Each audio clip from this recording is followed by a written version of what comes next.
안녕하십니까. Y타임스 논평의 추복일입니다.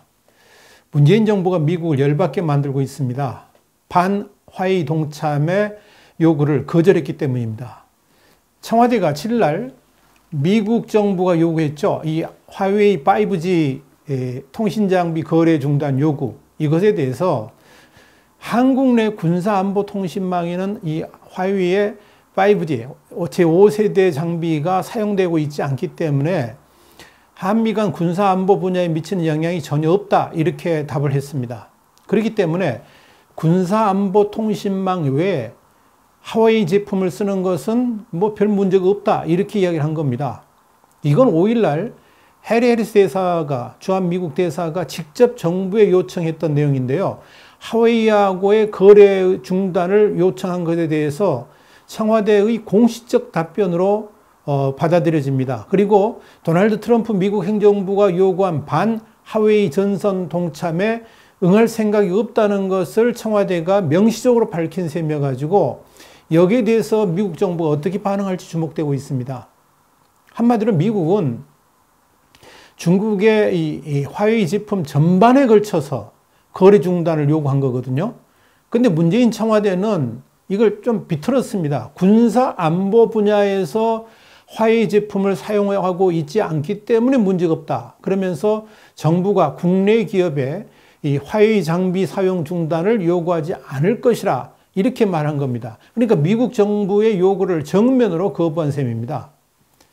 청와대는 또 이런 말도 했습니다. 5G 장비를 선택하는 문제는 개별 기업들이 결정해야 될 사안이다, 그러면서 기업들에 대해서 반 화웨이 동참을 요구할 생각도 전혀 없다, 이렇게 의사를 밝혔습니다. 그런데 지금 청와대가 이렇게 반응을 보인 것은 미국이 말하는 군사안보 개념하고는 완전히 다른 겁니다. 그러니까 미국이 말하는 군사안보는 단순하게 군사안보 분야만 이야기한 게 아니고 사회 전반에 걸쳐서 화웨이 제품을 쓰게 되면 여기서 기밀들이 새어나갈 수 있다, 그것이 군사안보 전반에 영향을 미칠 수 있다는 의미인데, 청와대는 완전히 범위를 좁혀가지고 본질을 회피하고 있다, 이렇게 봐야 할 겁니다. 결국 문재인 청와대는 해리 해리스 대사가 5일에 이어서 7일날 연달아 제기했던 한국 정부에 대한 공식 요구를 거절한 것이고요. 문재인 정부가 지속적으로 지금 이 정책으로 밀고 있는 안미경중, 그러니까 안보는 미국, 경제는 중국 정책을 고수하겠다 하는 것을 선언한 셈입니다. 문제는 이런 문재인 청와대의 방침이 미국이 주도하는 디지털 철회장막 정책에 동참하지 않겠다는 선이고, 5G 문제에 관한 한 미국 편이 아닌 중국 편에 서겠다는 의지를 분명히 밝혔다는 점에서 어차피 이게 상당 후유증이 있을 수밖에 없지 않겠나, 이렇게 보여집니다. 그러니까 지금 문재인 청와대는 중국을 중시하는 줄타기 외교를 하겠다는 겁니다. 이것이 반드시 미국의 분노를 유발할 가능성이 높다, 이렇게 보여집니다. 그러니까 문재인 청와대의 반 화웨이 동참 거부 선언은 단순한 5G 디지털 철회장막과 관련된 미국 요구뿐만 아니라 사실상 인도태평양 전략에서도 불참을 선언한 것이라, 이렇게 이제 해석할 수가 있습니다. 그러니까 여기에 대해서도 미국의 반응이 거세지지 않겠나, 이렇게 보여집니다. 지난 7일날 이 해리 해리스 대사가 한국 정부를 향해서 반 화웨이 및 인도태평양 전략 동참, 외국 기업 규제 장벽 철폐, 그리고 이 한일 관계 정상화, 이 세 가지를 공개적으로 요구했지 않습니까?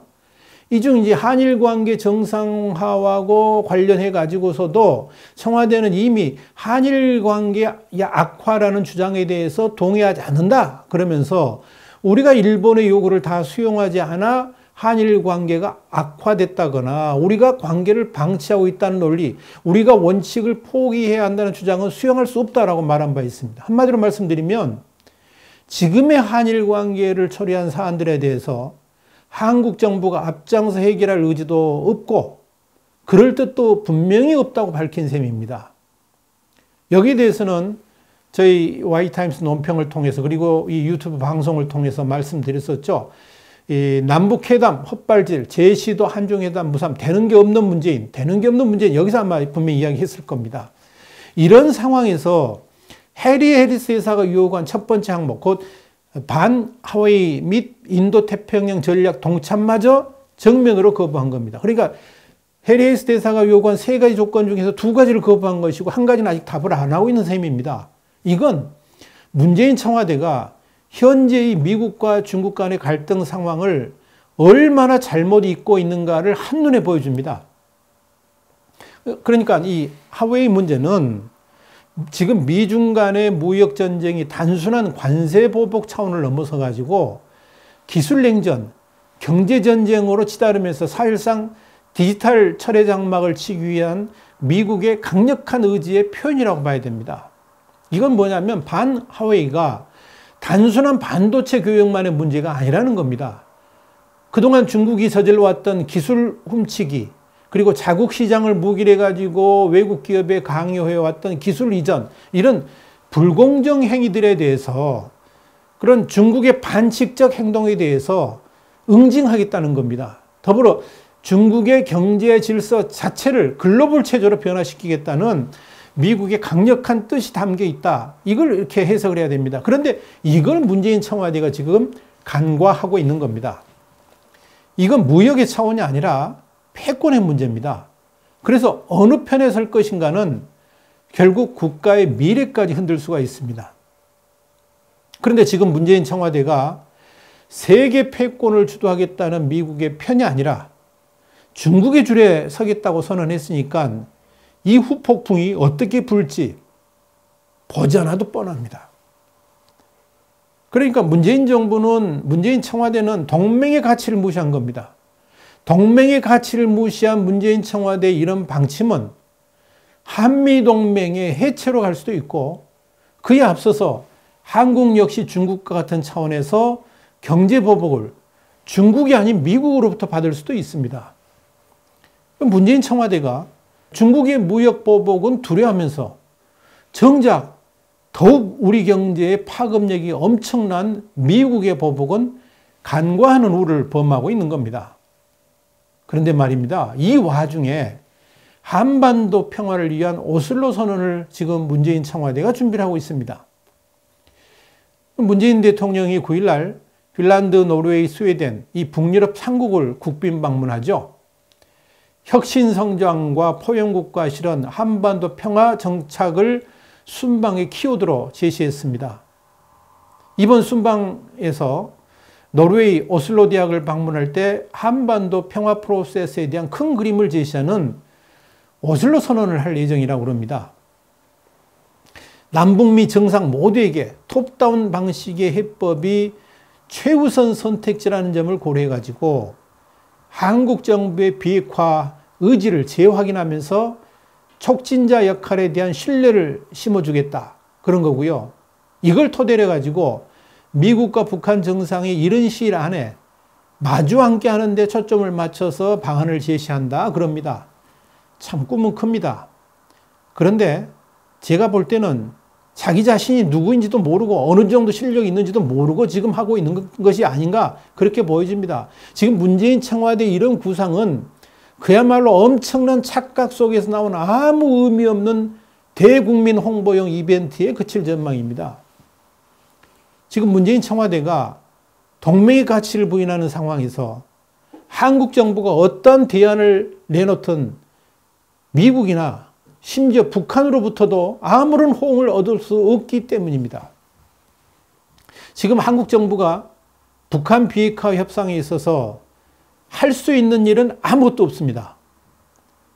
미국, 북한 양쪽으로부터 전혀 인정받지 못하는 중재자가 할 수 있는 일이 뭐가 있겠습니까? 문재인 청와대가 동맹의 가치를 완전히 부인하면서 반 하웨이 전선을 거부한 상황에서 미국이 한국 입장을 충분히 살린 미국 간 대화를 할 리도 만무하고요. 그렇다고 문재인 청와대의 지원을 받는 중국이 앞장서 가지고 미국 간 대화의 촉진자 역할을 할 리도 전혀 없지 않습니까? 여러분 어떻게 생각하십니까? 이렇게 너무나도 어리석은 선택을 지금 문재인 청와대가 하고 있는 겁니다. 그러니까 이번 북유럽 순방에 한번 보세요. 외교부 장관을 포함해 가지고 외교 안보 라인이 대거 수행을 합니다. 사실상 G20 정상회의 같은 고위급들의 움직임도 아마 이 유럽 순방 기간 동안에 올스톱될 겁니다. 지금이 그럴 때입니까? 지금 미중 간 무역전쟁의 소용돌이, 자, 이 소용돌이에서 우리 한국이 어떻게 대처를 해야 될 것인지, 이달 말 예정된 G20 정상회의를 어떻게 해야 될 것인지, 정상 간 만나면 어떻게 해야 될 것인지, 이렇게 시급한 일들이 앞에 놓여 있는 상황에서 대한민국의 외교 안보 라인이 사실상 공백 상태에 빠지게 되는 셈입니다. 미국과 중국 사이에서 운명적 선택을 강요받을 수도 있고, 안보는 미국, 경제는 중국이라는 단순한 프레임으로 동맹은 동맹대로, 경제는 경제대로 모두 다 망가질 수 있는 이중위기의 비상 상황에서 문재인 청와대는 한가하게 북유럽 삼국 순방을 기획하는 너무나도 한심한 행태를 보이고 있는 것입니다. 하기야 이 엄중한 상황에 대해서 외교부 내외 미중 간 패권 전쟁에 대해서 한국이 어떻게 해야 될 것인가, 그걸 대비하는 팀도 없다 그럽니다. 청와대에서조차도 그런 움직임을 보이고 있지 않습니다. 미국이 그 하와이 퇴출 선언을 했지 않습니까? 그 직후에 안전보장회의가 청와대에서 열렸는데요. 진짜 중요한 이 하와이 문제는 거론도 하지 않고 그때 남북 대화 문제만 논의했다 그러니까 도대체 말이 나오질 않습니다. 무슨 이런 청와대가 있나 싶습니다. 무엇이 중요한지, 이 시점에서 무엇을 먼저 해야 되는지의 우선순위조차 실종된 겁니다. 정부의 존재 이유도 모르는 참으로 한심한 정권입니다. 도대체 뭘 믿고 저러는 걸까요? 그야말로 될 대로 되라는 거 아닐까요? 여기서 정말 문재인 청와대에게 말하고 싶은 게 하나 있습니다. 요구하고 싶은 게 하나 있습니다. 대한민국이 기본으로 돌아가야지 살 길이 생깁니다. 지금 상황은 중립을 허용하지 않습니다. 임의적 중립은 오히려 양쪽 모두의 적이 될 수 있습니다. 이런 상황에서는 기본으로 돌아가는 수밖에 없습니다. 오늘의 대한민국은 당연히 자유주의 시장경제, 자유시장경제의 가치동맹이 기반이 되었음을 부인할 수가 없고 부인해서도 안 됩니다. 바로 그 기본으로 돌아가면 됩니다. 일본이 지금 그렇게 가고 있지 않습니까? 가치에 기반을 둔 외교의 전형을 일본의 아베 정부가 우리에게 지금 보여주고 있는 겁니다. 철저하게 미일 동맹의 기반 위에 중국을 상대합니다. 그러니까 중국도 일본을 함부로 대하지를 못하는 겁니다. 오히려 어떻게 합니까? 손을 내밀잖아요. 이것이 기본의 힘입니다. 기본의 힘. 한국 정부 역시 강력한 기본의 힘을 보여준다 그러면 중국 또한 사드 보복 같은 꼼수를 부리지 못하게 됩니다. 우리가 중국 앞에만 서면 작아지니까, 중국 앞에만 서면 꼼짝도 못하고 먼저 엎드리게 되니까 중국이 우리를 함부로 그렇게 우습게 보는 겁니다. 기본으로 갈 수밖에 없도록 국제 질서를 만들어가면 됩니다. 이런 원칙적 대응이 규칙을 근거로 한 질서를 만드는 힘이 되는 겁니다.